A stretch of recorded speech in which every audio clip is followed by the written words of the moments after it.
Congress party जिंदाबाद जिंदाबाद जिंदाबाद, कांग्रेस पार्टी जिंदाबाद जिंदाबाद जिंदाबाद, कांग्रेस पार्टी एनएसयूआई जिंदाबाद जिंदाबाद, कांग्रेस पार्टी एनएसयूआई जिंदाबाद जिंदाबाद, लो लो लो जिंदाबाद जिंदाबाद, यूथ कांग्रेस जिंदाबाद जिंदाबाद जिंदाबाद।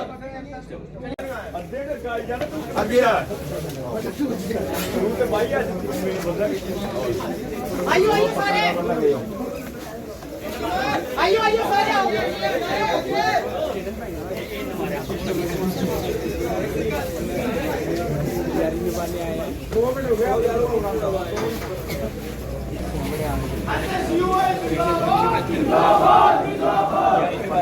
जिंदाबाद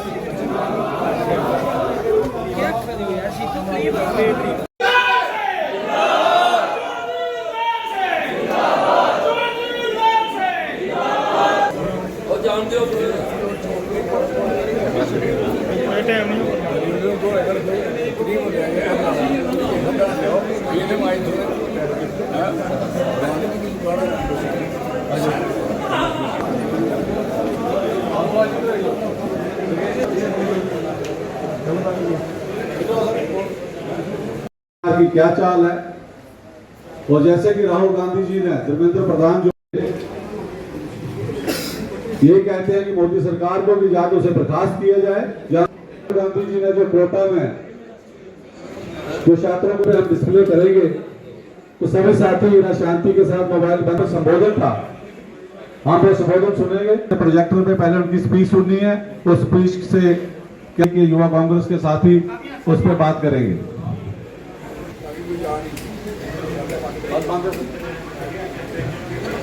शुरू से लगाना स्पर्श।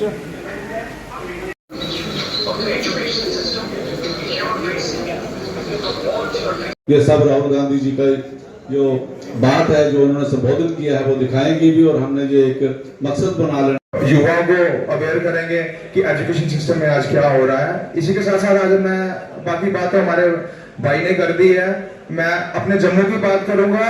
हमारे जम्मू में एमबीबीएस के एक कोर्स को बंद किया गया था श्री माता वैष्णो देवी यूनिवर्सिटी में। ये बड़ी शर्मनाक बात है कि उस यूनिवर्सिटी को, उस कोर्स को बंद करने के लिए बीजेपी सरकार ने एक टीम का गठन किया। उस टीम के गठन में उन्होंने 60 से ज्यादा लोग जो थे अपनी बीजेपी और आरएसएस के इंक्लूड किए, और वही लोग जाके आज उस कोर्स को कैंसिल करते हैं। ये जो बीजेपी और आरएसएस मिलकर हमारे भविष्य को, हमारे बच्चे के भविष्य को खराब करने के लिए लगे हुए हैं। उसी के साथ इनके साथ जुड़े हुए जो संगठन, जैसे हिंदू महासभा संगठन, फिर और कई संगठन इनके साथ में जुड़े हुए हैं, वो संगठन उस कोर्स को बंद करवाने के लिए, बच्चों का भविष्य खराब होने के बाद करने के लिए लड्डू बांट रहे थे। बड़ी ही शर्मनाक बात है ये कि कैसे कैसे हरकतें इन बीजेपी के नेताओं द्वारा हुए। हमारे यहाँ अकाउंटेंट के और जैसे बिले लेवल वर्कर के जितने भी तमाम परीक्षाएं यहाँ पे हुई हैं, हमारे पीएससी द्वारा हुई हो, चाहे हमारे एसएसआरबी द्वारा हुए हो, जम्मू कश्मीर भी इससे पीछे नहीं है। हम उन सब चीजों को लेके भी आगे चलेंगे कि किस तरह से पारदर्शिता रहे और हमारे नौजवान आने वाले दिनों में ये सब चीजें वो अच्छी तरीके से कर सके। अब मैं पूरे हिंदुस्तान के हेडक्वार्टरों में जाते हैं, ऐसे ही हमारे नौजवान निकलेंगे, स्कूलों में, कॉलेजेस में, यूनिवर्सिटीज में ये जाएंगे, और आप इनको रिकॉग्नाइज करेंगे, आप इनको बढ़ाएंगे। इनके लिए आप ही नए मंच तैयार करके देना है, इनके लिए आप ही नई सुविधा देनी है, क्योंकि ये यंग आने वाली जनरेशन के लिए लड़ रहे हैं, आने वाली नस्लों के लिए ये नौजवान जंग लड़ेंगे। हम इनके पीछे खड़े हैं, लेकिन आगे ये नौजवान रहेंगे, और हम आप सबसे इनके सहयोग की उम्मीद रखती हैं कि आप इनका सबका सहयोग करेंगे। आप सब लोग यहाँ पे आए, और मैं आप सब साथियों का धन्यवाद भी करना चाहूंगा। धन्यवाद। महात्मा गांधी की क़यादत में जो शुरू किया था, अंग्रेजों देश छोड़ो, अल्टीमेट आ गए। अब अल्टीमेट हो चुका है यूथ के लिए कि पढ़ाई में सीबीएसई खा गए, और आगे जो उन्होंने प्रोफेशनल कॉलेजेस में जाने के लिए नीट में जाना है वो खा गए।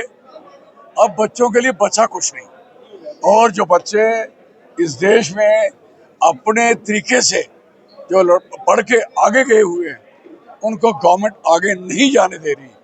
तो अब अल्टीमेट है, आखिर है कि हमारा मुल्क छोड़ो, बच्चों की जान छोड़ो, बच्चों को पढ़ने दो, बच्चों को खेलने दो और बच्चों को आगे बढ़ने दो, ताकि मुल्क की क़यादत करें, मुल्क को संभालें और मुल्क के कैरियर को, मुल्क के फ्यूचर को जिस तरीके से तबाह और बर्बाद किया जा रहा है, ये अनबेरेबल है, ये टॉलरेट नहीं है।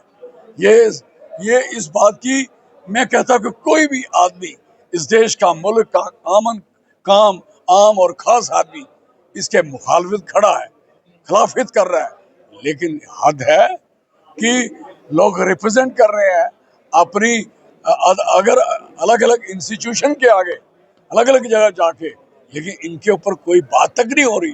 तो हमारा कहने का मकसद है कि इसके लिए जो 9 अगस्त को प्रोग्राम तय हुआ है, ये बच्चे उसकी तैयारी कर रहे हैं और इन्होंने हमें बुलाया, इन बच्चों का हम भी शुक्रिया करेंगे। और बड़े अच्छे तरीके से प्रोग्राम हुआ, छोटी सी कन्वेंशन थी इनकी, आगे तैयारी की, आगे जो बच्चे स्कूलों में, कॉलेजेस में, हर कंट्री में जहाँ जहाँ भी मौका लगेगा और बाकी यूथ जो बेरोजगार है उसके लिए हर जगह जाके अपना काम करेंगे, ये सारा मकसद था। धन्यवाद।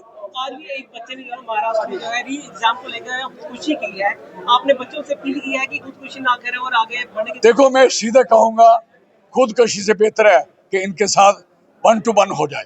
सरकार के साथ इनको करना है, इनको अपने आप को नहीं मारना है, सरकार के साथ खड़ा हो जाओ, डेमोक्रेटिक, और जिस तरीके से सरकार पेश आती है उसी तरीके से बच्चों को आगे बढ़ के आना चाहिए।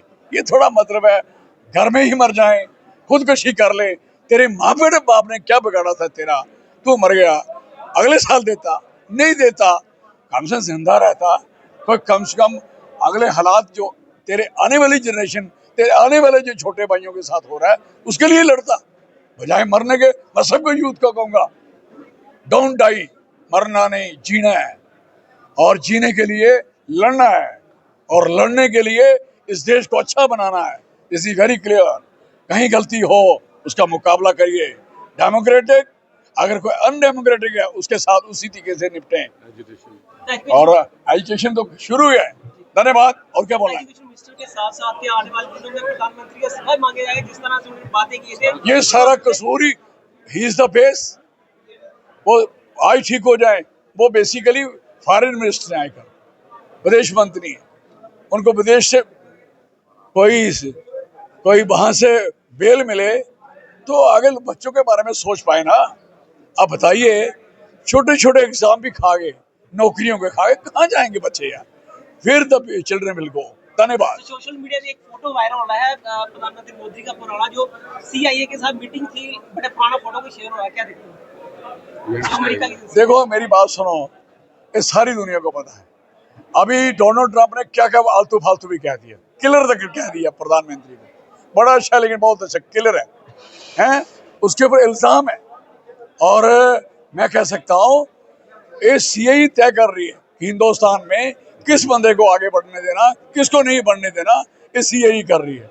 और जितने अमीर लोग हो रहे हैं वो सारे वो, और ये सारी एजेंटी और दलाली कर रही है। This is very clear. दूसरी आज़ादी लड़नी पड़ेगी फिर से। हाँ जी, दूसरी आज़ादी लड़नी पड़ेगी। दूसरी जंग, ये आज़ादी हो चुकी है, अब विद इन द कंट्री हमें इनको निकाल के और अच्छी सरकार बनानी पड़ेगी। आज का जो हमारा प्रोग्राम था वो नीट के पेपर को लेके था। जो कुछ दिनों जो पहले वो नीट का एग्ज़ाम हुआ था, बच्चे बड़े खुशी थे, पेपर दे के आए, पूरे देश के हमारे स्टूडेंट खुश थे कि पेपर हमारा बहुत अच्छा हुआ। पर इन नाकामों को, BJP वालों को ये खुशी बच्चों की देखी नहीं गई। इन्होंने लीक और कैंसिल का ये घोषित कर दिया पेपर, और हमारे जो 21 स्टूडेंट देश के वो यहाँ दुनिया से चल बसे। मैं पूछना चाहूँगा, इन्होंने क्या रिजल्ट निकाला? अगर हमारी 21 जाने की, इन्होंने आंखों में पट्टी डाल के इन्होंने कहा कि री नीट एग्ज़ाम, क्या ये मैं आपसे पूछना चाहूँगा, ये क्या कोई सही डिसीजन था? ये यहाँ से पता लगता है कि इन्हें सिर्फ घोटाला करने आता है, घोटाले के अलावा इन्हें कुछ नहीं आता। ये 24 घंटे इनके मन में रहता, आज किसकी टोपी घुमानी है, आज किसकी होनी है। आज इन्होंने अपने देश की भविष्यों की टोपी घुमा दी। ये बहुत ही गलत बात है, और युवाओं को आस्ते आस्ते समझ आ रहा है कि ये घोटालेबाज सरकार ज़्यादा दिन तक नहीं टिकेगी।